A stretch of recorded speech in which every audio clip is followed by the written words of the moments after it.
CNS a joia, digamos, da nossa democracia, e são muitos, felizmente. Os 3 primeiros livros decorreram a seguir aos 3 congressos que já fizemos. Não é? Um primeiro em Lisboa, na Aula Magna, foi assim uma abertura grande. Depois fizemos um no Porto, no Teatro Rivoli. O terceiro no Convento de São Francisco, em Coimbra. E agora o quarto, que é virtual, portanto, não tem localização. O quinto livro, estamos a pensar, o quarto livro foi feito, enfim, é constituído por artigos, posições e textos da Fundação, mas no contexto da pandemia. Portanto, no fundo também é histórico, não é? Na medida em que ele ficará com as nossas preocupações e o que fomos refletindo sobre o que ia acontecendo. O quinto livro há de ser o livro deste congresso, se tudo correr bem e conseguimos, enfim, trabalhar nesse sentido. Também temos, e portanto podemos fazer chegar a todos os inscritos, um documento que é um documento de síntese até destes anos todos, que é o Manifesto Serviço Nacional de Saúde 2021. Esse manifesto que na realidade é uma manifestação da nossa disponibilidade. Às vezes os manifestos são coisas pomposas, não é? Este é assim, manifestamos a nossa disponibilidade. Isto é um manifesto. Mas e desafiamos todas as pessoas que concordarem em subscrever, e mais do que subscrever, agir. Enfim, em termos jornalísticos, é um call for action, não é? Pronto, mais do que uma posição. Esse texto está em sintonia com o nosso programa. No fundo, o nosso programa são 4 destaques do manifesto, que são 3 grandes princípios e um pilar central. Vocês conhecem o programa, os princípios são da integração de cuidados centrada na pessoa e não em torno de modalidades de gestão ou identidades institucionais.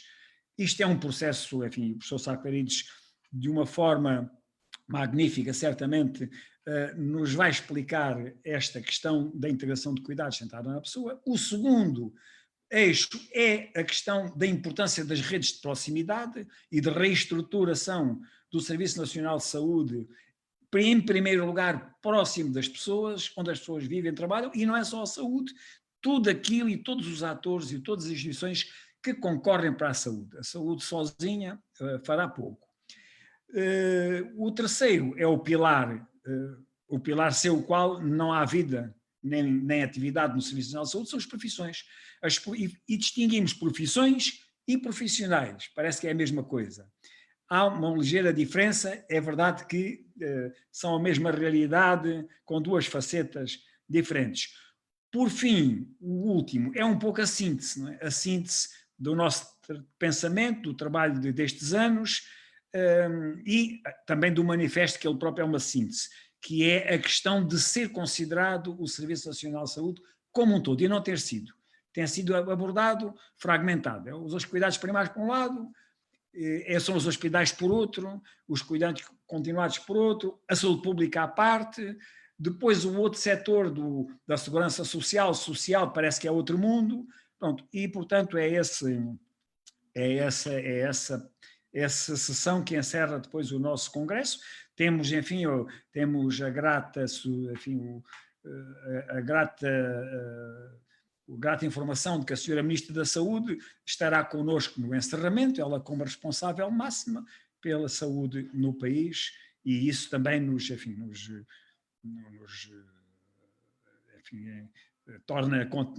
faz felizes, por assim dizer.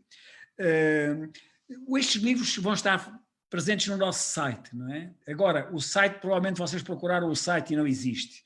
Na realidade, o nosso site foi atacado e destruído em 2019. Não nos consideramos vítimas únicas, porque na mesma altura soubemos que houve outras fundações que lhes aconteceu o mesmo. O problema é que as outras fundações têm meios materiais e nós não temos. Portanto, as outras conseguiram reconstituir as coisas todas e nós, enfim, temos agora a oferta da Ordem dos Enfermeiros, não é? que generosamente nos vai apoiar a erguer o site. Quando tivermos o site, vamos ter os livros e os nossos documentos e a notícia, e as notícias deste 4º congresso. Não me alongo mais. termino desejando bom trabalho e que todos deem por muito bem empregue o tempo que decidiram dedicar a este congresso. E passo a palavra à doutora Teresa Gago. Obrigado. Muito obrigada. Eu dou novamente as boas noites a todos os que entraram a assistir aqui depois do início das 9 horas, só quem conseguiu entrar agora. A nossa sessão de hoje é sobre a integração de cuidados centrados na pessoa e é a primeira sessão de 4 dias de congresso que esperamos que estejam connosco também nas próximas sessões. O orador, professor Constantino Saclarides, e depois os comentadores, a doutora Ana Matos Pires, a doutora Paula Broeiro Gonçalves e o doutor Rui Lourenço, vão passar agora de seguida às suas intervenções, sendo que, primeiro, se me permitem, embora sejam todos conhecidos, passarei a fazer uma breve apresentação. O professor Constantino Saclarides, o primeiro presidente da Fundação SNS e atual membro da direção e do Conselho Geral da Fundação, na OMS desempenhou diversos cargos, foi consultor para os cuidados de saúde primários, foi coordenador dos programas de cooperação com os países europeus, foi diretor para as políticas e serviços de saúde da Organização Mundial de Saúde. Todos o conhecemos pelo trabalho desenvolvido como diretor-geral da saúde e por ter fundado e coordenado o Observatório Português dos Sistemas de Saúde, mantendo ainda uma intensa atividade também no Conselho Consultivo da Fundação Polivalente, no Conselho Consultivo para o Plano Nacional de Saúde e no Conselho Nacional de Saúde Pública, entre outras atividades que também tem. A doutora Paula Broeiro Gonçalves é médica de família e é professora convidada da disciplina de Medicina Geral e Familiar na Faculdade de Medicina da Universidade de Lisboa e é presidente da Comissão de Farmácia e Terapêutica da Administração Regional de Saúde de Lisboa e Val do Tejo. O Dr. Rui Lourenço é especialista em Medicina Geral e Familiar, é diretor, ou foi diretor do Centro de Saúde de Mértola, foi presidente da ARS Algarve e é médico na USF de Quarteira. É docente convidado do Departamento de Ciências Biomédicas e Medicina da Universidade do Algarve e também membro do Conselho Nacional de Ecologia e Promoção da Saúde da Ordem dos Médicos, já em 2 triênios. E a doutora Ana Matos Pires, que é médica psiquiatra, mestre em Psiquiatria e Saúde Mental, diretora do Serviço de Psiquiatria da Unidade Local de Saúde do Baixo Alentejo e é coordenadora regional de saúde mental da ARS Alentejo e ainda assessora do Programa Nacional para a Saúde Mental da DGS. Eu passaria agora então àquilo que poderia chamar oração de sapiência, embora tenha uma conotação de retirada, coisa que nós não pretendemos de todo, mas daria então a palavra ao professor Constantino Saclarides. Professor. Muito obrigado, muito boa noite. Começaria por saudar a Fundação de Serviço Nacional de Saúde. Cada ano que passa melhora. Saudar também e cumprimentar os meus companheiros de noitada, começando pelo Presidente da Fundação, naturalmente, o Dr. Vitor Ramos, Teresa Gago, membro da comissão, da direção da Fundação também, e os nossos restantes companheiros de noite, a professora Paula Broeiro, a doutora Ana Matos e o doutor Rui Lourenço. Bom, vamos então à apresentação. Vou levar aqui um segundo para partilhar as imagens convosco.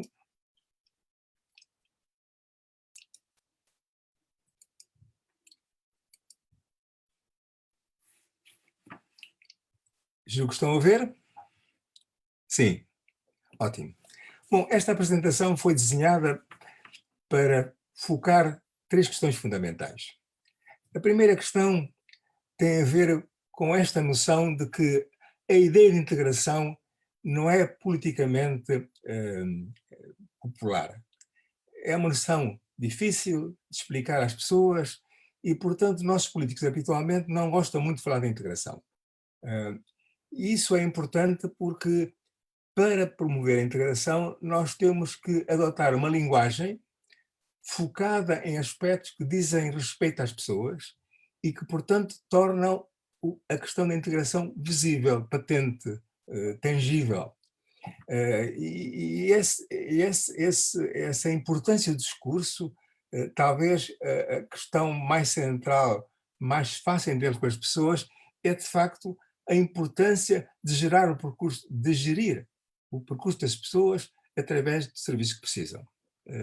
É talvez, enfim, a forma mais simples de dar visibilidade política a esta questão da integração. A segunda questão que queria focar é que isto é uma questão de veras complexa.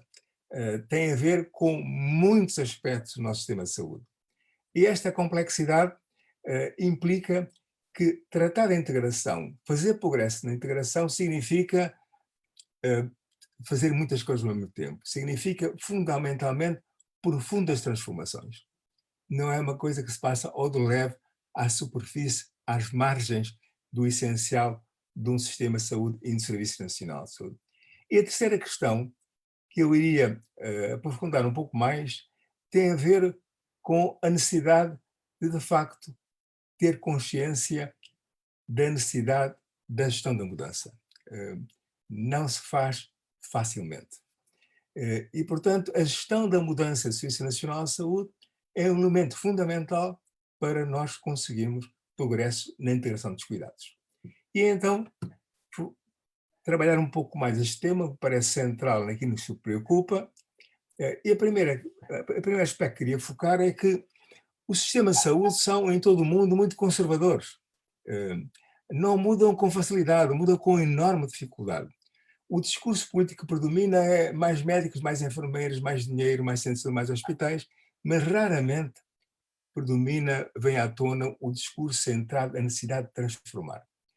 E se pensamos em transformar, se pensamos na mudança, é muito importante ter consciência plena das dificuldades que há em mudar. E eu faço aqui um resumo em 3 ou 4 pontos que focam nesta dificuldade. A primeira é a qualidade da governação e a crença que os governos têm que a mudança faz através das burocracias, das estruturas burocráticas da administração pública. Que fazendo funcionar a estrutura burocrática, vertical, central, regional, a mudança consegue ser feita. Ora, não há nada menos verdadeiro que a mudança passe por esse canal, esse veículo vertical da administração pública, tal como nós a conhecemos. O segundo aspecto tem a ver com a forma como funcionam os mídias. Primeiro, os mídias, enfim, mais tradicionais, como a televisão, que tem um conservadorismo crítico muito acentuado, critica muito, mas a sua crítica somada significa habitualmente conservar, resistir e não mudar no sentido que queremos, principalmente o Serviço Nacional de Saúde. Aqui tem uma figura daqueles números que todos os dias nos dão na televisão, à tarde, de manhã e à noite, que significam muito pouco em relação a compreender o que acontece com a pandemia. E o terceiro aspecto tem a ver com redes sociais e com os seus enormes efeitos polarizadores. Se nos polarizam, nós perdemos uma capacidade fundamental para transformar, que é colaborar. E, portanto, tudo o que seja polarização é um obstáculo. O quarto elemento tem a ver com o capital social. Precisamos de um capital social mínimo para poder transformar. O capital social tem vários elementos, a nossa capacidade de empreender, mas também a confiança que temos uns nos outros. Ora vejam só, se perguntarem aos dinamarqueses se têm confiança uns nos outros, 74% dizem que sim. Se perguntarem aos alemães, são metade, 45%. Se perguntarem aos gregos, é metade ainda, 20%. Se perguntarem aos portugueses, é 19%. Portanto, se as pessoas tendem a pensar que não ter capital social, ter capital muito baixo, permite transformações, enfim, tem que repensar a matéria novamente. Não é? Sem promovermos capital social, não há transformação.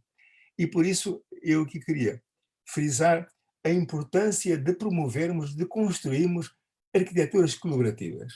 Eu não vou percorrer esses aspectos todos, são todos aspectos muito importantes para criar capital social, arquiteturas colaborativas, mas vou focar particularmente um que parece absolutamente central, que é aquilo que designamos por inteligência colaborativa, que se define como a capacidade de partilhar ativamente conhecimento com a intenção de convergir na realização de objetivos comuns e aprender continuamente, conjuntamente com a experiência. Sem estas reflexões sobre os obstáculos, dificilmente estamos equipados para tentar fazer parte de um processo transformativo. Ora bem, e agora, a partir desta noção de dificuldade, dizer alguma coisa sobre este processo de gestão da mudança nos seus elementos principais e muito rapidamente, para não vos tomar demasiado tempo. O primeiro aspecto da gestão da mudança tem a ver com a necessidade de um enquadramento mínimo. Não é? Há algum tempo fizemos um enquadramento para esse efeito, demorou um ano a fazer, um enquadramento teórico, não é? E operacional e estratégico sobre o processo de mudança que deve conduzir a uma boa integração. Ele teve estes componentes que juntam vários elementos de transformação do Serviço Nacional de Saúde. Este enquadramento desapareceu sem ser em combate e não o temos agora, não está ativo, mas temos recentemente um despacho de gabinete da Ministra da Saúde a propósito de retomar atividades que foram interrompidas na primeira onda da pandemia, que diz que compete à Administração Regional de Saúde a integração de cuidados e a gestão colaborativa do percurso dos utentes. Portanto, há uma orientação do Ministério da Saúde para integrar cuidados e gerir de uma forma colaborativa o percurso dos utentes. Portanto, há um mandato para o efeito, apesar de ser um mandato mínimo em termos de enquadramento. Ora bem, esse enquadramento, não é, serve fundamentalmente para promover a ação e a aprendizagem local. Duas palavras sobre a aprendizagem local, mais que duas. A primeira é que eu gosto particularmente dessa citação do David Hunter. Esteve, aliás, em Coimbra, no Congresso da Fundação, pessoalmente, que diz fundamentalmente, chama a nossa atenção para a questão que um sistema complexo, e num sistema complexo a mudança é necessariamente adaptativa. No início do processo não há uma solução pré-definida. Ela é criada e emerge no decurso do processo de mudança. E, portanto, esta é uma ideia essencial de que a verdadeira mudança é local e é uma mudança adaptativa de proximidade. Ora bem, como é que se faz em termos práticos? Ora bem, há dois componentes neste processo de mudança a caminho de uma integração. Uma é criar pilotos novos, projetos que façam a pilotagem, que sejam novos e que procurem abarcar todos os elementos do processo de integração. Não se podem fazer muitos destes, não é? Podem fazer um ou dois, não é? Porque são difíceis, exigem grande investimento e exigem incomodar pessoas para fazer de uma forma diferente aquilo que não estão habituadas a fazer. Mas ao lado desses projetos, dessas iniciativas, poucas, mas muito integradas, muito completas, podemos fazer outra coisa que é até mais efetiva que essa, que é localizar no terreno projetos que já existam, que incorporam a intenção de integrar, que têm elementos já desse processo de integração e acrescentar a esses projetos novos elementos que os façam cada vez mais completos e cada vez mais impactantes, mais eficazes. E é isso que aqui se representa. E dou exemplos para ilustrar esse ponto de vista. Isto é uma iniciativa da ARS do Norte, de 2017-2018, foi um projeto piloto, funcionaram em alguns sítios mais que noutros, como habitualmente, são projetos pilotos sempre difíceis, que desinquietam as pessoas e há um impulso de fora para fazerem coisas diferentes, que nem sempre é fácil de conseguir. Neste projeto,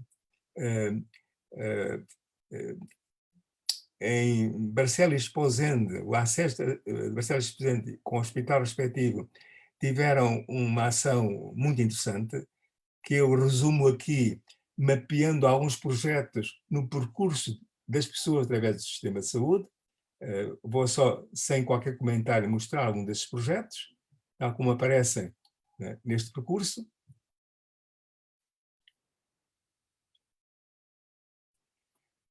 E, portanto, este é um resumo dos projetos em curso nesta experiência, mapeados no percurso das pessoas.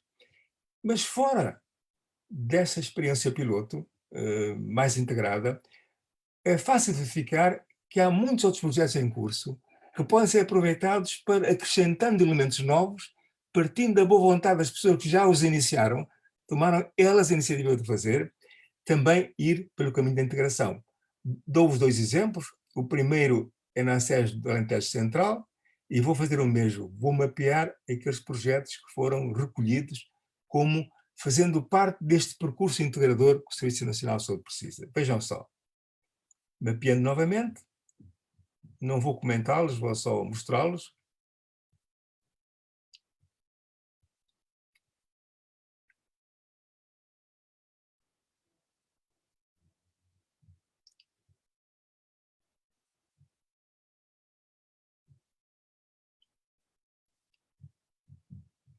Como vê, mesmo não havendo uma intenção deliberada da parte da estrutura de saúde de promover a integração, como tal, existem no terreno sempre projetos que se aproximam de uma forma melhor desse objetivo de integração e que podemos aproveitar essa energia, essa vontade de fazer coisas diferentes para reforçar este caminho de integração.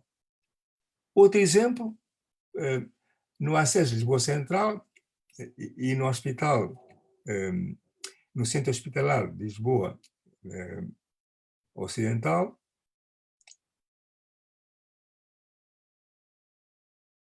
Centro Hospitalar de Lisboa Central, temos também um conjunto de projetos, como vão ver.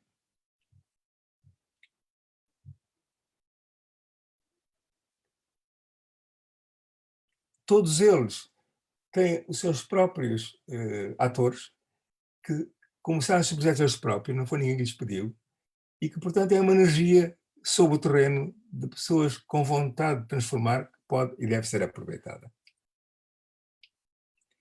E, atualmente, aproveitando aquele despacho do Gabinete de Sra. Ministra, há uma atividade muito interessante nesta matéria também na RS Centro, tem aqui alguns apontamentos, e, portanto, também estão em curso, aproveitando da parte da RS, não só projetos mais integrados, com elementos mais ricos, mas também aproveitando iniciativas no terreno que podem ser conduzidos ou reconduzidos no caminho da integração.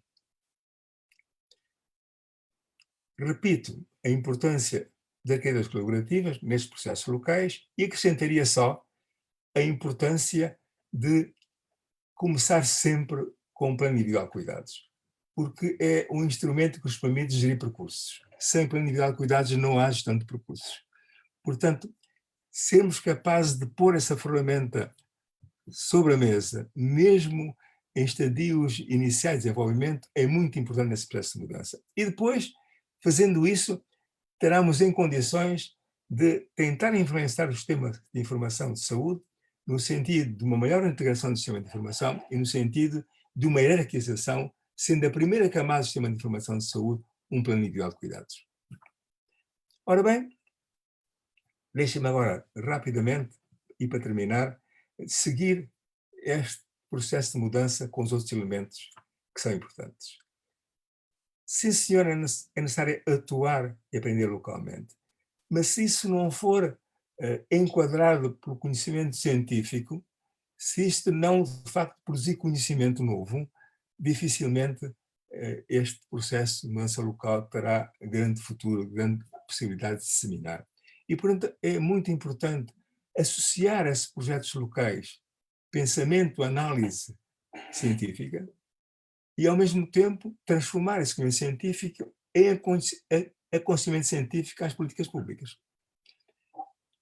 E feito esse passo, há um passo seguinte que é praticamente importante, que é, por outro lado, fazer um marketing social daquilo que sabemos, baseado em experiências concretas do terreno, e, ao mesmo tempo, sermos capazes de transformar aquilo que são aquelas listagens enormes dos programas do governo em estratégias de mudança.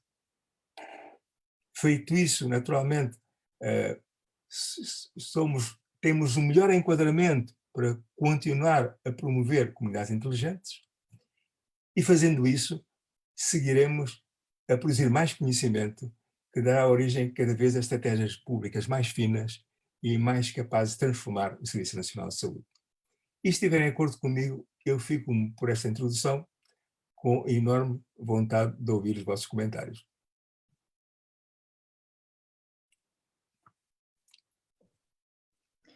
Obrigada, professor Constantino Saclarides. Eu lembraria a quem chegou agora, ou mais recentemente, aqui à nossa conferência, que estamos estamos na primeira sessão sobre a integração de cuidados centrados na pessoa, é o título desta sessão, fazendo parte do 4º Congresso da Fundação SNS. Dizer que as pessoas podem participar por chat, embora isto esteja em termos unidirecionais, em termos áudio, mas podem participar por chat, que se confiarem em mim, depois também poderei veicular aqui as perguntas no vídeo, embora os oradores também consigam ver as perguntas que são feitas através do chat, se depois entenderem responder numa segunda volta. Reiterar o agradecimento à Associação Portuguesa de Desenvolvimento Hospitalar e à Ordem dos Farmacêuticos, designadamente na ajuda que nos dará no desenvolvimento do site, e sugeriria que, sem outras delongas, passássemos então ao conjunto também ilustre de comentadores que temos, em que começaríamos pela doutora Paulo Proeiro Gonçalves. Faz favor, doutora. Muito obrigada pelo convite à Fundação SNS, é uma honra estar aqui convosco e com alguma humildade a seguir ao professor Saclarides, porque só agora tive a oportunidade de ver esta apresentação e esta estrutura do que pensa enquanto integração de cuidados. Se calhar, enquanto médica de família, eu perspectivei-me no meu sítio, que é os cuidados de saúde primários, e realço 3 dos aspectos que são aqueles que me chamaram particularmente a atenção, que é o caminho da integração de cuidados. No fundo, a vida das pessoas reflete-se na sua pessoa e na sua saúde. E neste momento sabe-se muito dos determinantes sociais de saúde e do impacto da pobreza na carga de doença, e a inovação tecnológica tem trazido algumas questões, como o agravamento das desigualdades em saúde. É assim, eu estruturei este meu comentário indo fazendo algumas reflexões do meu percurso como médica de família e aquilo que conheço do percurso dos doentes, e ia levantando algumas questões que depois no final sintetizarei. Portanto, neste modelo de integração de cuidados há um desafio que me parece muito relevante, é como é que se evolui sem deixar ninguém para trás.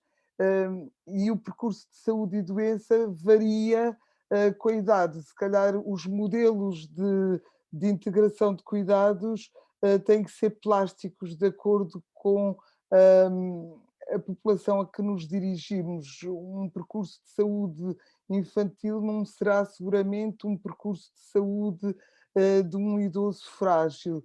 E é neste equilíbrio que às vezes é difícil montar um sistema maior, e provavelmente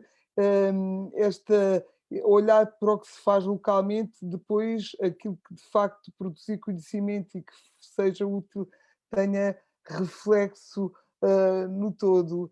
Aqui um outro dos desafios é aquilo que nós nos cuidados individuais temos feito em exercício, não é? Colocar-nos na pele do outro, usar os sapatos do outro, a competência narrativa, como é que as políticas, como é que as organizações conseguem interiorizar esta competência narrativa de se posicionar no percurso, na pele da pessoa que vai seguir o percurso que nós, pessoas que nos consideramos mais influentes, desenhamos, e no fundo a mudança é uma mudança do paradigma. Como é que nós neste percurso que é centrado nos processos e na doença, um bocadinho um pronto a vestir, nos transformamos num fato à medida eficiente, e este será um outro dos desafios da integração de cuidados, que parece-me a mim mais relevante para quem presta cuidados e no circuito dos doentes, como é que nós conseguimos garantir o acesso, o cuidado certo, no lugar certo e no momento certo, sem sobressaltos e sem descontinuidades. E isto faz-me sentido, parece-me que temos que mudar uma forma, se calhar temos que mudar a cultura, mesmo nestes projetos que eu trabalho na UCSP dos Olivais e conheço muitos destes projetos do Lisboa Central. São sempre projetos interessantes, mas muito hierarquizados, muito partindo do hospital para a comunidade. Por exemplo, eu lembro-me da hospitalização domiciliária e nunca consideram como pares os cuidados de saúde primários como agentes desta mudança. E se calhar, por exemplo, um dos projetos que se calhar temos que rever é a hospitalização domiciliária, que não teve em conta a estrutura já existente nos cuidados de saúde primários. Outro dos aspectos é onde é que cabe o biopsicossocial nesta integração de cuidados, onde é que cabe o social e onde cabe a doença mental, e com certeza a doutora Ana Matos será quem dará a chave para este sucesso. Outro dos aspectos que eu queria chamar aqui a atenção é o desenvolvimento de instrumentos de gestão e das profissões de saúde e, sobretudo, o desafio da mudança centrado nas pessoas e nas organizações feitas por pessoas. E isto parte do princípio que nós temos que mudar também alguma coisa naquilo que é ser... temos que diminuir a hierarquia da prestação de cuidados e das profissões de saúde. Temos que ser pares uns dos outros, e aqui o grande desafio é, sobretudo, a questão do trabalho colaborativo que tão bem o professor Saclarides falou. Em saúde, nós muitas vezes somos concorrentes entre especialidades médicas, concorrentes entre profissões de saúde, e somos todos precisos na saúde, todas as pessoas, os profissionais de saúde, os doentes e os cuidadores, e é tratar todos como pares no respeito por a autonomia individual, que nós se calhar conseguimos no futuro conseguir a integração de cuidados. Portanto, aqui a mensagem que eu queria deixar é que quando nós pensamos em integração de cuidados, temos que também nos descentrar deste modelo de cuidados centrados no hospital, em que o hospital é uma ínfima parte, felizmente, do percurso de saúde das pessoas. E, sobretudo, à medida que a idade avança, precisamos de lá ir quando estamos doentes, mas nem sempre é assim, a maioria do tempo passamos na comunidade.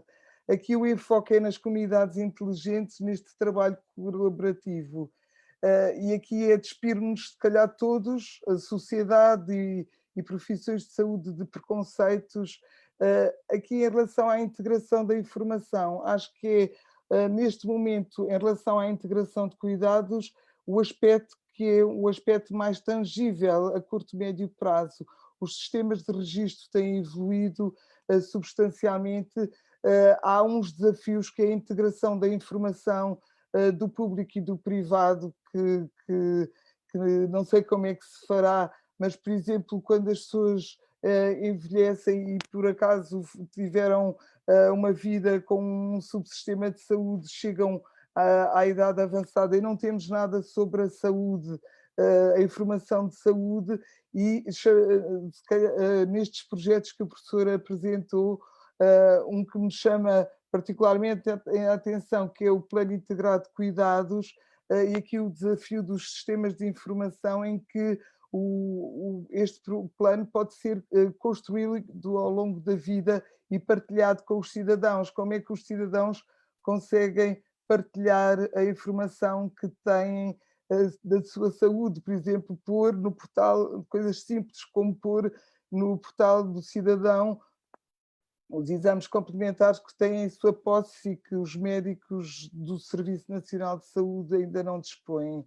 Eu terminava, para não alongar mais, porque há de haver muitas intervenções, eu deixava aqui os desafios para quem refletir e pensar e trabalhar a integração de cuidados. É como evoluir sem deixar ninguém para trás, como assegurar o acesso, portanto, o cuidado certo, no lugar certo e no momento certo, como fazer a integração da informação público, privado e social numa lógica de um plano integrado de cuidados co-construído em que todos somos parceiros e, por último, como integrar a complexidade biopsicossocial e, consequentemente, melhorar a integração horizontal de cuidados. E até agora tem sido uma integração vertical e pouco uma integração horizontal de cuidados. Se calhar eram os desafios que eu deixava sem me prolongar mais, e agradeço este convite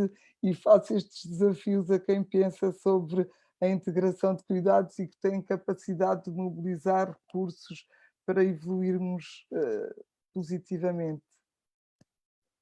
Obrigada.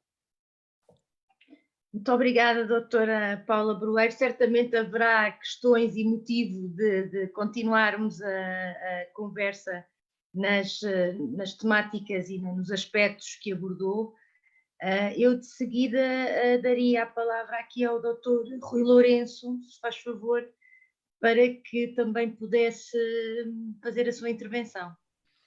Muito boa noite a todas e a todos. Muito boa noite aos professores Aptaridos. Muito obrigado à Fundação pelo convite.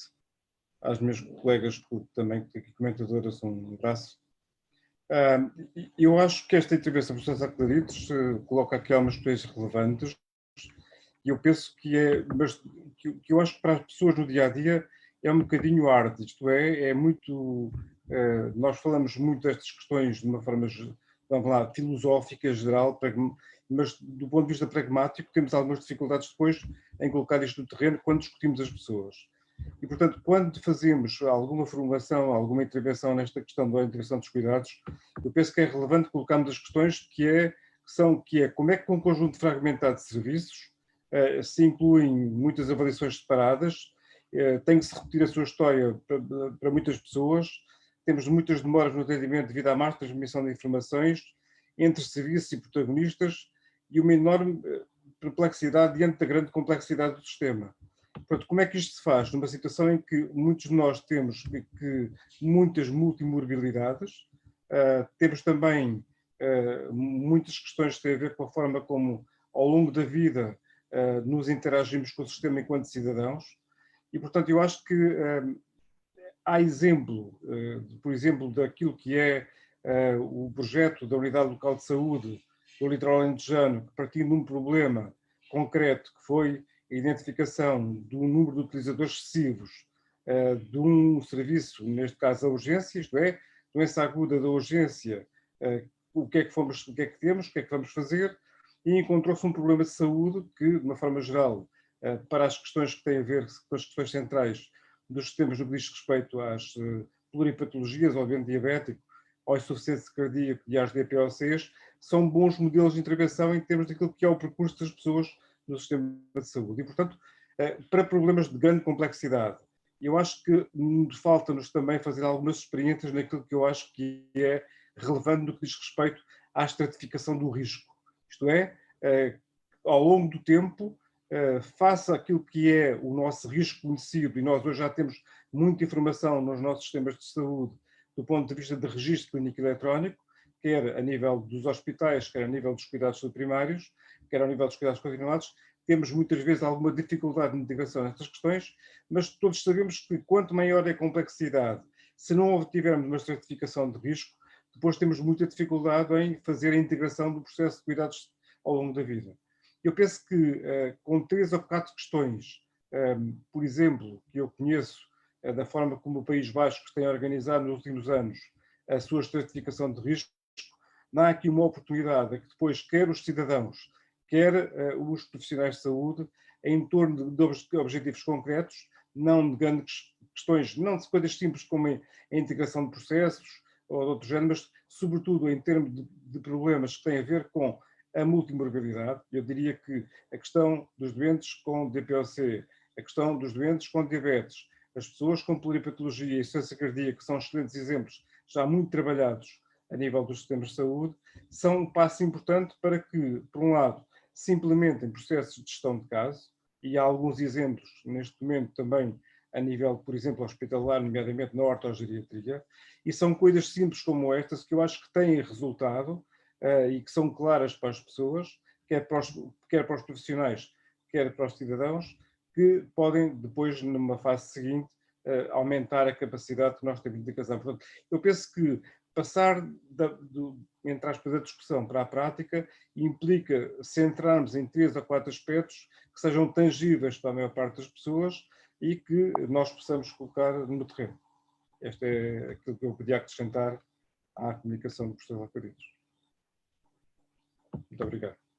Muito obrigada, Dr. Rui Lourenço. Eu devo dizer que os intervenientes estão a cumprir de forma absolutamente escrupulosa e exemplar os tempos que foram sugeridos. Portanto, doutora Ana Matos Pires, por favor. Olá, boa noite. Eu prometo manter-me na onda do cumprimento do tempo, apesar da fama dos psiquiatras de falarem muito, concluírem pouco. Bom, antes de mais, muito obrigada pelo convite. É sempre um prazer estar convosco e um prazer, e as outras pessoas não me levarão a mal, um prazer muito particular estar com o professor Constantino Saclarides. É um homem com quem se aprende sempre.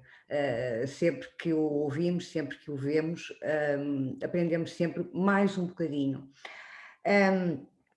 Eu começava por dizer que gostava francamente, se o professor Saclarides me conseguir explicar. Eu quando ouço falar, penso sempre no professor como o senhor da literacia. E porque me parece que a literacia em saúde, de facto, é uma área absolutamente abandonada, que teve um pequeno pontapé que depois, e parafraseando foi perdida sem ser em combate, mas então como é que ela pode ser trazida? Porque eu não consigo entender como é que conseguiremos fazer qualquer tipo de integração sem que essa literacia seja aumentada. O que é que está objetivamente a ser feito? O que é que o projeto SNS+, em que pé é que ele está? Como é que ele pode e deve ser trazido para que a integração de cuidados deixe de ser um chavão. É particularmente curioso nós pensarmos um bocadinho, se nós tivermos neste momento a divisão e pensarmos na divisão dos cuidados de saúde, mesmo em termos de estrutura, abrimos a página de qualquer ARS e vemos cuidados primários, cuidados hospitalares, cuidados continuados e integrados. A palavra integrados só aparece nos cuidados continuados, quando não me faz qualquer sentido, porque eu acho que a integração de cuidados tem que ser geral. A velha máxima da pessoa no centro dos cuidados, com um tapete rolante que lhe permite andar de um lado para o outro, assim ela precise, e não empurrada de um lado para o outro e depois devolvida ou não devolvida, sem nenhuma continuidade. Eu não consigo perceber como é que há integração sem real continuidade de cuidados. E a palavra integração não é só mal vista pelos políticos. A palavra integração é muito mal vista pelas estruturas, nomeadamente do Serviço Nacional de Saúde. E quando eu digo as estruturas, falo das pessoas, falo em nós, falo na dificuldade real de integração de cuidados entre diferentes especialidades, nomeadamente diferentes especialidades hospitalares, por exemplo, e também diferentes níveis de cuidados. Como é que nós vamos conseguir reforçar e fazer disso uma realidade? Como é que vamos fazer verdadeiras avaliações quando, no fundo, aquilo que está neste momento a ser avaliado são números? Eu não estou de maneira nenhuma, e reajo sempre contra isso, a achar que a saúde não deve ser medida, não devem haver avaliadores e indicadores. Agora, o que me parece é que muito mais importante do que o número de consultas é a qualidade dos cuidados prestados. Há bocado a Paula falava na história da saúde mental e de como é que eu tinha 500.000 ideias para isso. Eu não tenho 500.000 ideias. Eu acho que a psiquiatria e a saúde mental é um bom exemplo da necessidade desta continuação e desta integração de cuidados, até porque os aspectos preventivos em saúde mental são não só clínicos, mas também profundamente sociais. E os cuidados primários são, por excelência, o sítio ideal de se fazer uma boa prevenção, uma boa promoção da saúde mental e uma boa prevenção da doença. Ora, eu percebo que é verdadeiramente complicado estar a pedir mais isto aos colegas dos cuidados de saúde primários, ou então a única alternativa é que encher-os de indicadores que permitam depois que estas coisas sejam feitas nesse contexto. Temos o exemplo, o Rui deu o exemplo da diabetes. De facto, foi a partir do momento em que houve quase obrigatoriedade de indicadores da diabetes que houve maior intervenção dos cuidados de saúde primários na diabetes. Não é este o caminho, do meu ponto de vista. A intervenção tem que ser, de facto, feita de uma maneira continuada. E depois, os projetos piloto que o professor Sacarides fez referência são, de facto, projetos importantes, projetos que têm mostrado a sua mais-valia e que não têm tido nenhuma continuidade. Eu também me parece que nós não podemos ficar pela política do projeto piloto. O projeto piloto tem um objetivo e tem uma duração no tempo e tem que ser efetivamente avaliado e, se funcionar, tem que ser replicado. Porque senão é uma gestão absolutamente estúpida, não tenho outro nome, peço desculpa, de tempo e dinheiro perdido em relação a bons projetos que já deram frutos e que já deram provas de qualidade e que depois não são de facto implantados.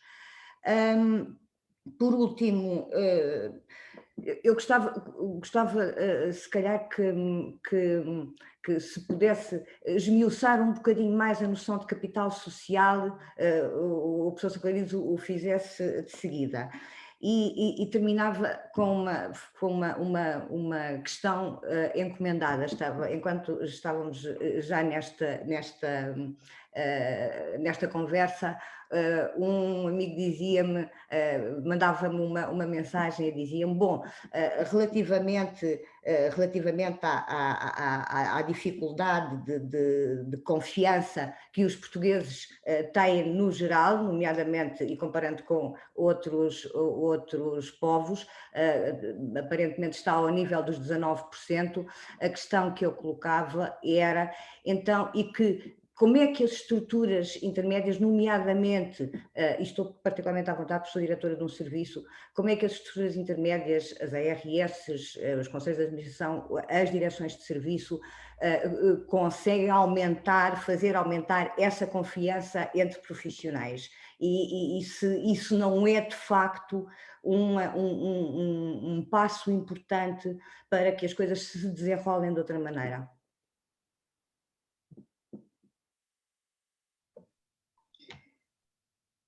Muito obrigada, doutora Ana Matos Pires. De facto, é fora do habitual os comentadores estarem tão enquadrados no tempo e as intervenções. Temos ainda poucas questões no site. Relembro que as pessoas podem participar no site por chat, digo. Podem participar por chat fazendo perguntas e fazendo comentários. Todos os oradores têm acesso às questões que são colocadas, portanto também as podem ver a partir daí. Se me permitem, eu, juntando todas as questões que foram colocadas pela doutora Paula Broeiro, pelo doutor Rui Lourenço e pela doutora Ana Matos Pires, sugeriria ao professor Constantino Saclarides que pudesse fazer uma primeira abordagem a estas questões que foram levantadas e depois então também podemos permitir tempo aqui para uma coleção de mais algumas, para depois uma segunda volta entre todos os participantes, se assim entenderem. Professor. Muito obrigado. Tarefa árdua, na medida que, enfim, os comentários dos meus estimados colegas levantaram questões interessantes e há algumas também no chat. De facto, eu vou pegar em 2 ou 3 dessas questões, para não ser também muito longo. A primeira tem a ver, de facto, com a natureza das reformas, não é? Nós estamos a pensar sempre, enfim, prometemos sempre transformar, mas no fundo o discurso que predomina é o discurso de acrescentar e não transformar, não é? E nós temos que acrescentar transformando. Eu outro dia discuti esses assuntos e lembrei-me quando era muito pequenino, o meu pai comprou um Chevrolet daqueles antigos, do tempo do Al Capone, que tinha uns estribos, não é? Ao lado. E o carro tinha uma característica muito especial, nunca pegava à primeira. Não é? O que irritava tremendamente do meu pai, e eu tenho memória dessa irritação, sendo muito pequenino na altura. E quando penso em reformas na saúde, penso no carro que nunca pega à primeira. E as reformas são a mesma coisa, quer dizer, nós temos a noção que num dia brilhante os cavaleiros andantes saem todos à rua ao mesmo tempo e conseguimos transformar isto. Não é assim. Começa-se, para-se, começa-se de novo. Às vezes o ambiente é frio, não permite mudar muito, até que chega um momento onde há uma convergência de vontades e consegue dar um salto qualitativo. Não é? Cada um faz o que pode e espera que os outros façam o mesmo. Não é? Nem sempre acontece. Portanto, o que temos é que fazer uma boa autópsia daqueles projetos que desaparecem sem serem em combate, não é? Para saber porque é que desapareceram, porque é que morreram, qual é a causa de morte, não é? E há uma mitologia à volta das causas de morte que não ajuda a nada, não é? Porque não nos permite perceber porque é que de facto os projetos morrem. E uma das principais razões que morrem é uma crença extraordinária que o poder político tem no poder da burocracia. Acreditam que as estruturas verticais que temos, o Ministério, as direções gerais, as ARS, os ACES e a direção de hospitais, conseguem conduzir esta reforma de baixo para cima, com certeza. E, portanto, fazem despachos, fazem leis, fazem documentos, à espera que esta máquina transforme a realidade. E nós sabemos que não acontece assim. Nunca acontece assim. Acontece, pelo contrário, lendo no terreno quais são os movimentos de transformação que nascem no terreno, quais são os líderes locais que conseguem ter ideias novas e transformá-las em realidade palpável, e a capacidade de pôr o ouvido no chão, perceber estas transformações, interligá-las, dar-lhe força, disseminá-las, estudá-las melhor, percebê-las melhor, dar-lhe base social de apoio que precisam, como dizia o Lourenço há pouco, dando linguagem que corresponde àquilo que as pessoas percebem que é importante, não é? Nós aqui temos, como ele diz bem, uma linguagem mais teórica, porque trata-se de estruturar o pensamento, mas, não é? Mas se não temos um discurso que corresponda àquilo que as pessoas pensam, não é? Nem tem viabilidade política, nem tem viabilidade social. Não é? Este é o primeiro aspecto. O segundo aspecto tem a ver com a questão da literacia. Eu sou tentado a deixar de usar o termo. Acho que o termo é mau. Primeiro que está associado à ideia de literacia é saber ler, não é? Saber alguma coisa. quando, de facto, a definição ou pensada que temos que não tem nada a ver com o saber lar, tem a ver com o saber fazer, tem a ver com uma capacidade, não com informação e conhecimento. E, por outro lado, temos essa discussão infindável, que está bem, a gente toma a literacia dos pais, dos filhos, e dos avós, e depois dos médicos, e dos farmacêuticos, e dos gestores, e dos políticos, não é? E é por isso que eu acho que a designação inteligência colaborativa é muito mais rica, porque diz, no fundo, que não vale a pena dar conhecimento a uns e não dar aos outros, se a transformação é de natureza colaborativa. Portanto, se nós queremos uma transformação que tem que ser um sistema complexo necessariamente colaborativa, nós temos que distribuir capacidade de intervenção convergente pelo elemento do sistema. E não temos essa noção de literacia sectorial que predomina muito no discurso da literacia.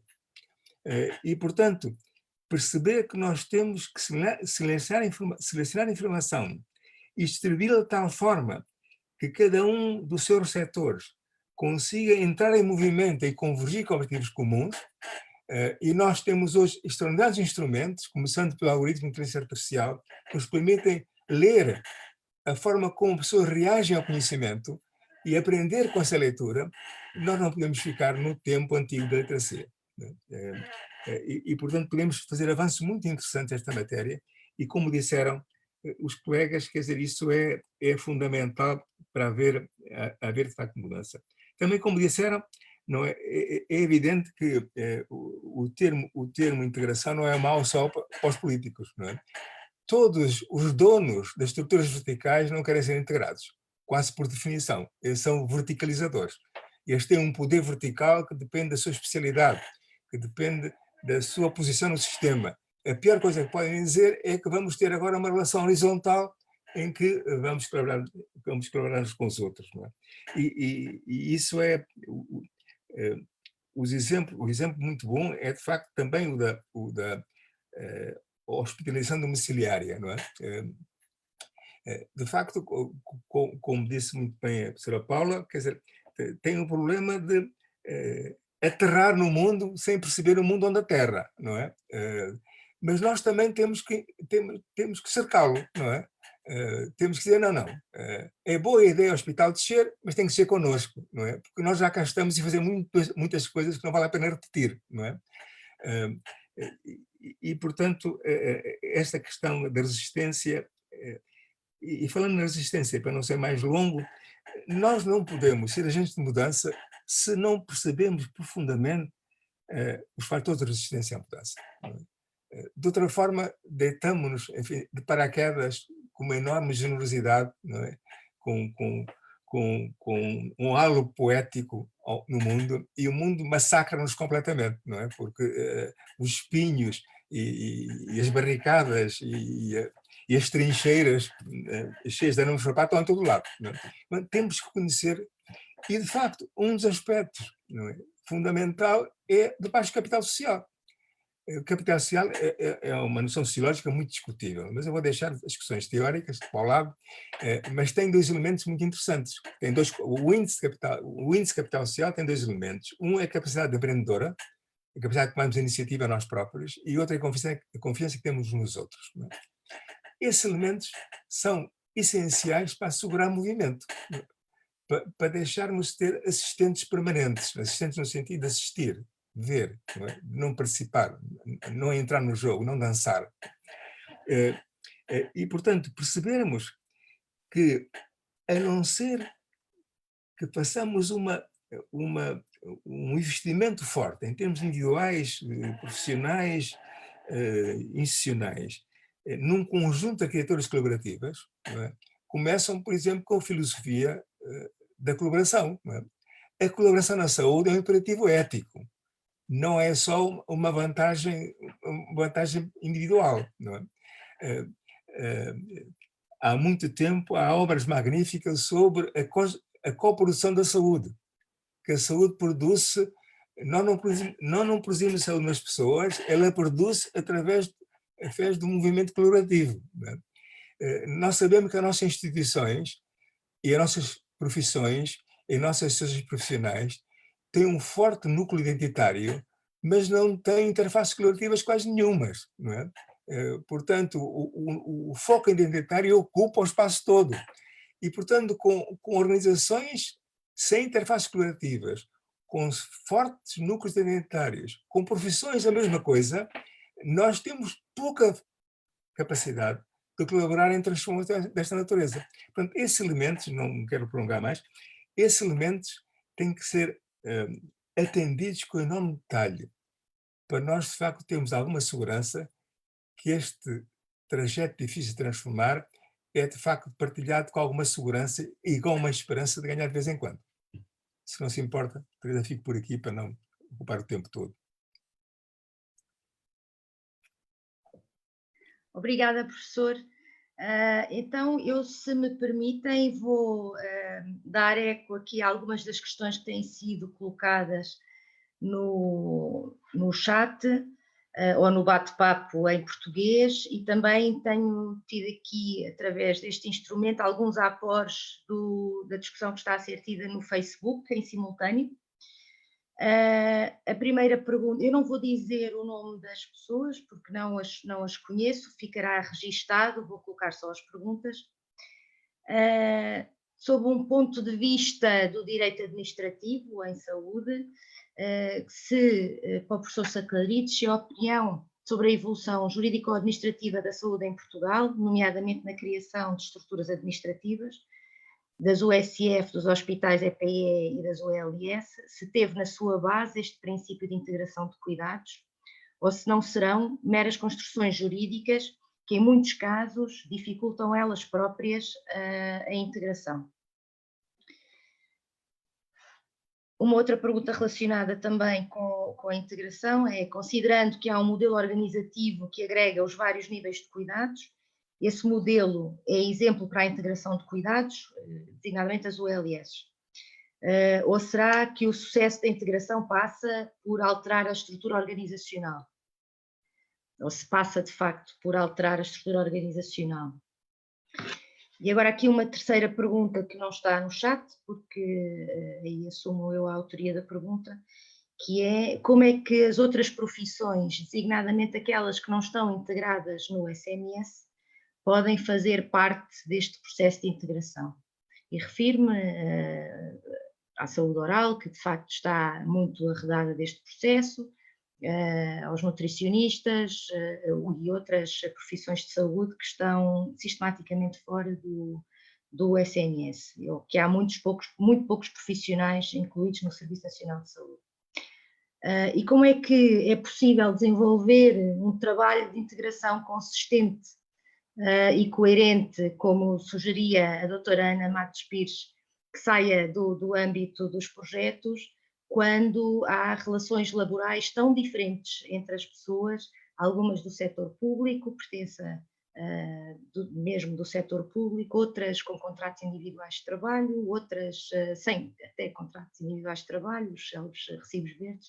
Como é que de facto se consegue construir equipas e trabalhar em processos de integração enquanto houver tanta disparidade em termos do próprio funcionamento profissional? O professor Constantino Saclarides.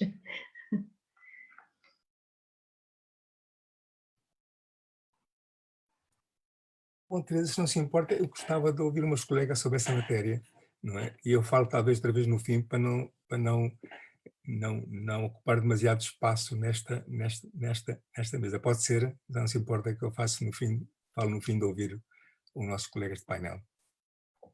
Não, professor, não me importo nada. Aliás, então, eu sugeriria que adotássemos a ordem inversa das intervenções iniciais e iniciaríamos então pela doutora Ana Matos Pires para fazer um comentário. Certo. O professor pudesse-me perguntar-lhe sobre o que exatamente, porque as questões que foram aqui colocadas, obviamente que são questões díspares.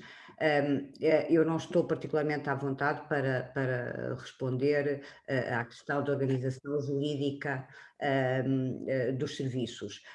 Agora, sinto-me completamente habilitada e, sobretudo, com uma opinião para dizer que me aflige imenso e que acho que é uma menos-valia importante esta multiplicidade de estruturas organizativas dentro de um mesmo Serviço Nacional de Saúde, como é óbvio, porque o que esteve na base da criação, por exemplo, de uma estrutura como as unidades locais de saúde, que neste momento respondem por cerca da resposta a 1 milhão de pessoas. Eu tenho, apesar de concordar do ponto de vista teórico com o tipo de estrutura, tenho sérias dúvidas na eficácia, sobretudo e nomeadamente pela terrível maneira como as unidades locais de saúde são financiadas. Quero relembrar que são financiadas per capita, ao contrário de outras estruturas que são, de facto, financiadas por ato médico, por exemplo. Portanto, aquilo que me faz mais impressão neste momento é esta não uniformidade, esta miscelânea de estruturação, quer dentro de cada um dos níveis de cuidados, quer depois nos diferentes níveis de cuidados.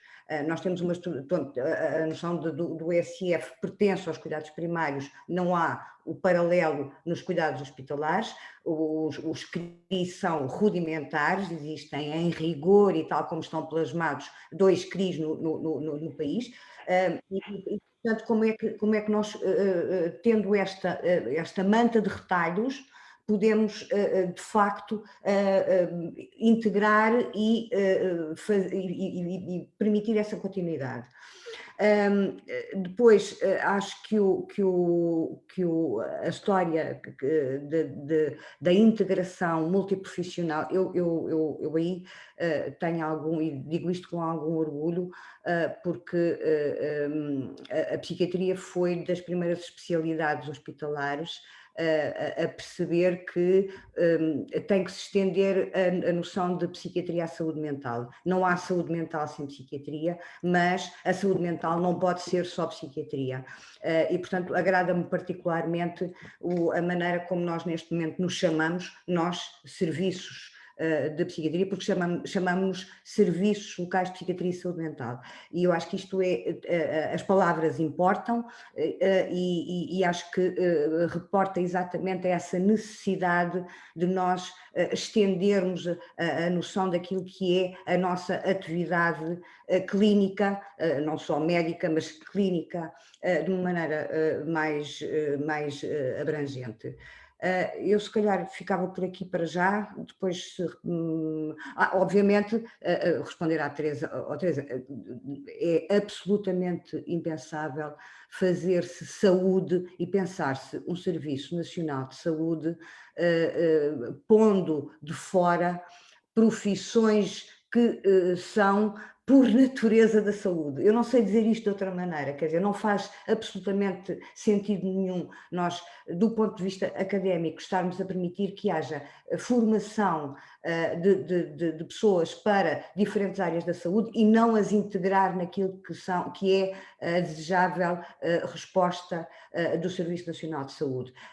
Eu, aliás, estou cheia de esperança que esta maldita pandemia valha para alguma coisa e que uma das coisas para que ela valha seja para que os estudos epidemiológicos sejam e os estudos clínicos, de clínica base, sejam tão importantes como os estudos de laboratório em termos do investimento em investigação em saúde que é necessário fazer.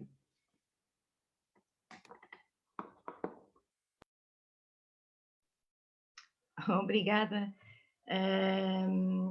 O doutor Rui Lourenço, aqui tem a mesma posição relativa de há pouco, mas estamos na ordem inversa.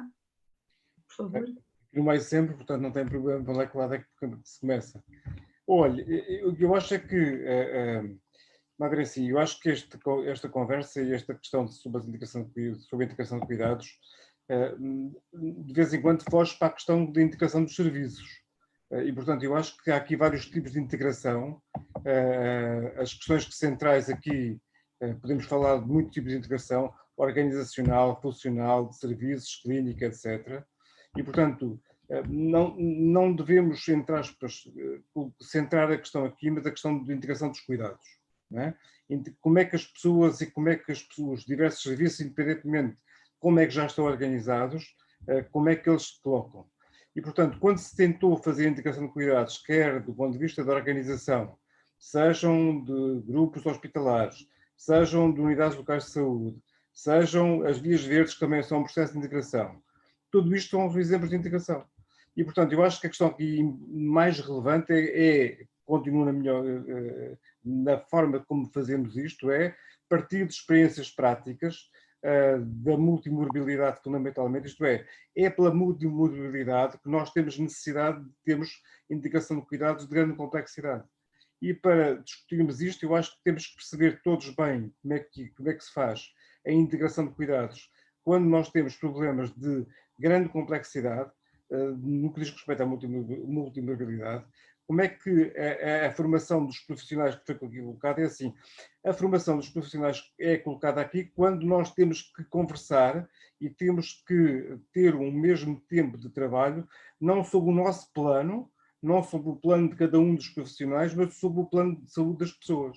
E, portanto, eu acho que é deste processo de discussão que resulta a formação daquilo que são os profissionais, da necessidade colaborativa, daquilo que é cada um já de nós faz, mas como é que conseguimos fazer isto para as pessoas e, por um lado, também as pessoas darem a capacidade de poderem negociar os seus processos neste processo.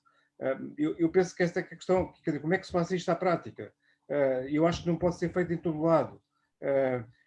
Acho que a estratificação de risco é para os profissionais de saúde uma questão central para nós sabermos para onde é que vamos pegar no processo.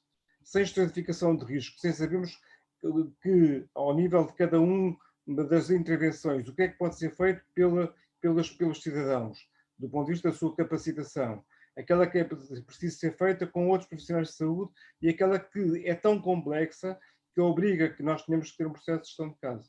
Eu acho que é neste caminho que temos de ir. Obrigada, Dr. Rui Lourenço. Doutora Paula Broeiro, que comentários?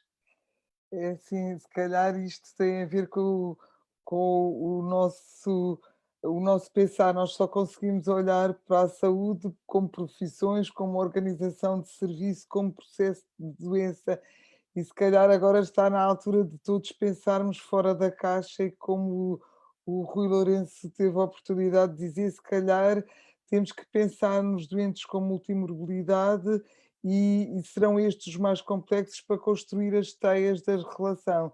Se calhar estamos na altura de deixar deste pensamento linear das doenças, dos processos de doença, como a diabetes, como os AVCs, que são um percurso da doença para nos focarmos numa pessoa e na construção destas teias. Esta área da multimorbilidade e do envelhecimento é uma área de muito interesse pessoal e creio que este é o exemplo da necessidade de trabalho colaborativo, em que todos temos lugar e o coletivo é mais do que o trabalho de cada um individualmente. Por exemplo, um idoso dependente, se tiver a colaboração do enfermeiro, do fisioterapeuta, do terapeuta ocupacional, do nutricionista, do farmacêutico, terá seguramente um melhor cuidado com menor custo individual de cada um dos profissionais. E é isto, temos que nos pôr na pele dos doentes ou das pessoas para conseguirmos pensar os nós da teia que temos que construir para a frente. E se calhar é com as pessoas aquilo, se calhar deixarmos de ter só investigação quantitativa e passarmos a ter uma investigação qualitativa de perceber aquilo que de facto as pessoas, os cidadãos, que é para quem nós prestamos cuidados, o que é que apreciam em nós e o que é que podem contribuir para esta mudança. Eu se calhar não tenho nada a acrescentar, mas parece-me que os percursos lineares de doença estão feitos, falta-nos agora é juntar e fazer e criar os nós desta teia para rentabilizar os recursos. Creio que não precisam de estar todos no Serviço Nacional de Saúde, mas se calhar neste pensamento sistémico conseguimos construir, por exemplo, com as farmácias comunitárias, redes de proximidade ou com as estruturas de apoio social, por exemplo, nos idosos, conseguimos ter outros recursos que não estão neste momento visíveis e rentabilizados. Não tenho mais nada a acrescentar.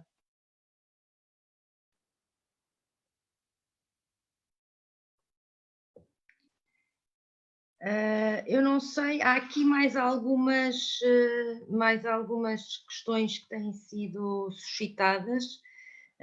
Não sei se o professor Constantino Saclarides quererá fazer alguma intervenção agora ou aguardar mais um pouco, só para haver aqui a última ronda de perguntas. Não sei, professor, que me diz? Bom, eu não vejo muitas perguntas novas, talvez possa, enfim, fazer um comentário agora. Enfim, reforçando fundamentalmente alguns pontos já feitos, já expostos. O primeiro é muito interessante, tem a ver com a discussão das unidades locais de saúde.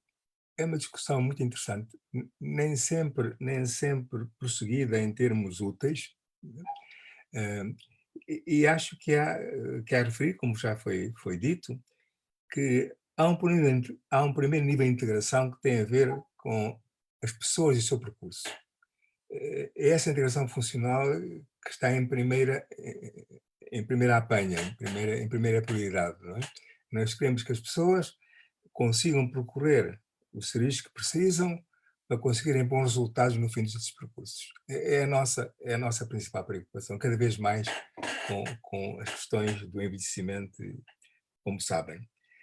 Agora, se podemos reforçar a gestão do percurso das pessoas através de uma integração organizacional, bom.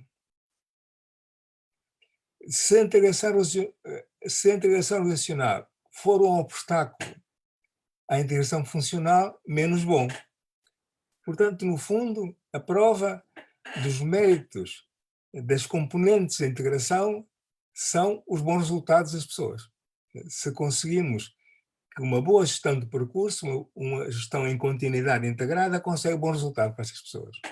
Daí a importância dos planos individuais de cuidados, não é? Porque eles devem nos permitir saber como é que chegamos ao fim do percurso, não é? Se conseguimos atingir os objetivos que acordamos entre nós e os nossos doentes e as pessoas, não é? É essa a medida final, não é? Se nós acordarmos com as pessoas que vamos conseguir esse objetivo em termos da saúde, se conseguimos, é porque estamos bem organizados, se não conseguimos, temos que repensar a coisa. Não é? Isso também tem a ver, em grande medida, com a questão da colaboração entre as profissões. Não é? Nós não devemos colaborar através de uma discussão sobre as competências de cada um. Nós devemos colaborar em função da contribuição de cada um para os resultados que se pode obter nos cuidados dos nossos doentes. Não é? Se o foco for nos resultados, e a partir dos resultados sabemos como é que a contribuição de cada competência favorece esses resultados, nós estamos num terreno saudável. Se a discussão for, não é, baseada simplesmente na nossa percepção identitária das nossas competências, a discussão nunca mais acaba. Não é? Portanto, focar resultados, acentuar o que já foi dito, e é muito importante. Os nossos colegas Vítor Ramos e Paulo Boreiro são pioneiros em Portugal em falar em multimobilidade. Já escreveram sobre isto há mais de 10 anos, não é? Quando ninguém falava em multimobilidade. E, de facto, é um conceito muito importante, especialmente quando não é visto só a perspectiva da doença, não é? A multimobilidade tem que ser vista na perspectiva de tudo que as pessoas sentem como questões da sua saúde, não é? Aliás, como já foi escrito e dito. E cada vez mais nós acrescentamos à multiplicidade a dependência e a fragilidade. Não é? E, aliás, pensando bem, o termo multimodalidade não é muito bom, não é? Porque é muito morbo, não é? E nós temos tantas outras coisas interessantes para pensar que no morbo só. Portanto, nós vamos ter um dia destes uma síntese, não é? Talvez a queiram fazer, uma vez que têm pensado muito sobre isso, sobre estas três noções, multimodalidade, dependência e fragilidade, tendem a cada vez mais a aproximar-se num conceito diferente daquilo que as palavras significam. E significam fundamentalmente que o primado está naquilo que as pessoas sentem sobre aquilo que precisam. E nossa capacidade de dialogar com elas, de valorizar a sua narrativa, mesmo que não seja verdadeira. O importante é que é a narrativa delas, é aquilo que eles percebem daquilo que lhes aconteceu. E como nós sabemos, quando as pessoas contam a sua história, revêem a sua história, repensam-na, pensam melhor naquilo que estão a fazer, fazem melhor as coisas. Portanto, dar a oportunidade às pessoas de contar a sua história é o ponto de partida, de facto, para uma resposta boa à multimobilidade e aos cuidados de saúde integrados. Finalmente, a última questão tem a ver com esta questão, enfim, da transformação. Quando, há uns anos atrás, se iniciou esta reforma dos cuidados primários, de facto, a menina de ouro foram unidades de saúde familiares. E as unidades familiares nasceram porque corresponderam a um descongelamento da periferia. Portanto, não começaram com uma nova lei que disse façam unidades de cuidados de saúde familiares. Começaram com um conjunto de experiências locais, não é? Que descongelaram o que estava congelado e permitiram uma coisa muito diferente daquilo que nós tínhamos há 20 anos atrás. As pessoas não se lembram disso, infelizmente, nem sempre se lembram disso.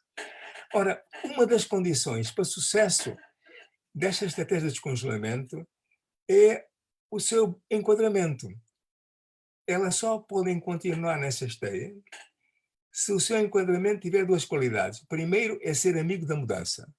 E o segundo é ser capaz de alinhar os recursos à nossa disposição, financeiros, pessoais, técnicos, tecnológicos, em função da necessidade desta transformação.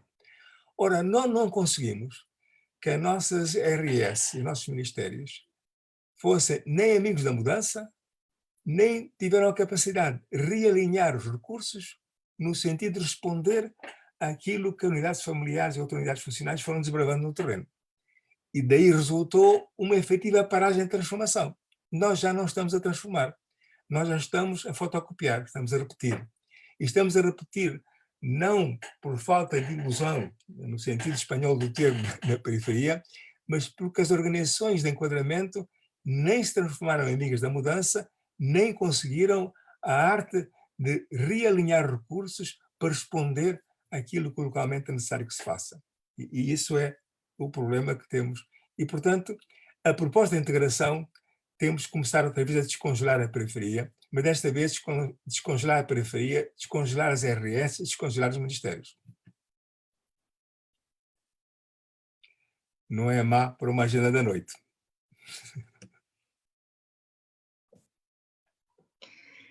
Obrigada, professor. Eu, quando falámos ainda agora, eu tinha perguntado se queria um comentário, mas realmente eu creio que abrangeu aqui um conjunto de questões que foram, de facto, colocadas no site e que todos temos vindo a acompanhar. Eu não sei se algum dos participantes, incluindo o professor Constantino Saclarides, quererá fazer mais alguma consideração. Pronto. Eu diria que... Teresa, quero só deixar uma provocação que cabe aqui, que cabe com certeza na discussão total daquilo que vão ser as próximas sessões deste Congresso. Onde é que entra nisto tudo a regulamentação da nova Lei de Bases da Saúde e como é que ela pode, de facto, contribuir para que tudo isto que estivemos a discutir hoje aqui e vamos discutir nos próximos dias possa acontecer? Obrigada, de facto é um repto bastante enquadrador, diria eu, e que de facto marca o que é a prossecução dos trabalhos da Fundação e dos resultados sempre provisórios, não é, que vamos tendo destes congressos e destas sessões.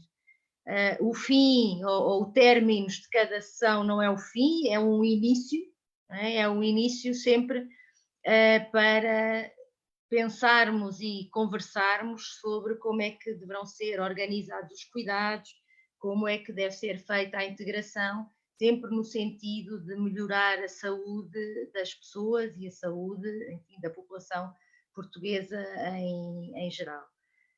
Eu convidaria o presidente da nossa fundação a reaparecer aqui para fazer então aqui o final, sendo que o meu papel de moderação apenas dou por findo, portanto, Dr. Vítor Ramos, peço-lhe que faça então o encerramento desta nossa primeira sessão. Muito obrigada. Obrigado, Teresa. Foi magnífico. Eu fartei-me de tomar apontamentos e fiquei cheio de inquietações, o que é perfeitamente positivo.